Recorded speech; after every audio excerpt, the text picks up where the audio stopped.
dari Sayyidil Walid Al-Habib Muhammad Rizik bin Husain bin Syihab, mudah-mudahan beliau dijaga terus oleh Allah ya. Amin ya Rabbal.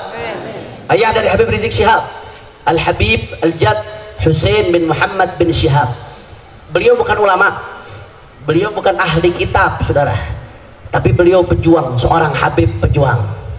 Bahkan Habib Rizik mengatakan, saudara, ayah saya bukan ulama, tapi ayah saya khidmah kepada Habib Ali bin Abdurrahman Al-Habsyi Kuitang, suka mijitin kakinya seorang wali besar, Al-Habib Ali bin Abdurrahman Habsyi Kuitang. Kata Habib Rizik, saya bisa seperti ini berkat khidmahnya ayah saya kepada Habib Ali bin Abdurrahman Habsyi Kuitang, saudara. Habib Rizik bilang seperti itu ke saya. Makanya orang kalau khidmah kepada ulama dengan tulus, ikhlas, kata para ulama apa, insya Allah berdasarkan tajribah, dengan izin Allah, kalau enggak anaknya, cucunya yang jadi ulama, saudara.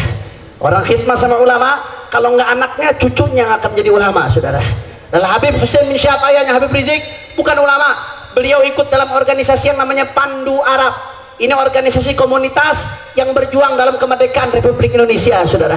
Akhirnya apa yang terjadi? Saat itu beliau nyusup pura-pura kerja dengan Belanda di gudang logistiknya, saudara. Nyusup pura-pura kerja kepada Belanda. Akhirnya seolah-olah kerja kepada Belanda, padahal beliau nyusup. Tujuannya apa? Supaya bisa ngambilin logistiknya Belanda, diberikan kepada para pejuang kemerdekaan Indonesia, saudara.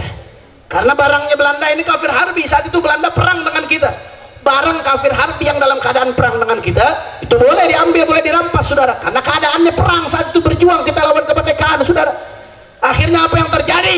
Beliau nyusup, diambilin itu barang dari gudang Belanda, dibagikan kepada para pejuang, dibagikan kepada para mujahid, sampai suatu saat ini terbongkar ketahuan, saudara. Begitu terbongkar ketahuan, apa yang terjadi? Beliau dikejar. Saat terjadi kejar-kejaran, beliau ditembaki, saudara. Begitu lagi dikejar, beliau naik ke atas pagar, saya naik ke atas pagar, beliau tertembak. Walaupun tidak wafat, akan tetapi bagian bokongnya tertembak kena peluru, saudara. Bekas tembakan tersebut ada sampai beliau wafat di Allah. Kenapa ini terjadi? Karena cintanya para habaib kepada Republik Indonesia tanah airnya, karena kecintaan kakeknya baginda Nabi besar Muhammad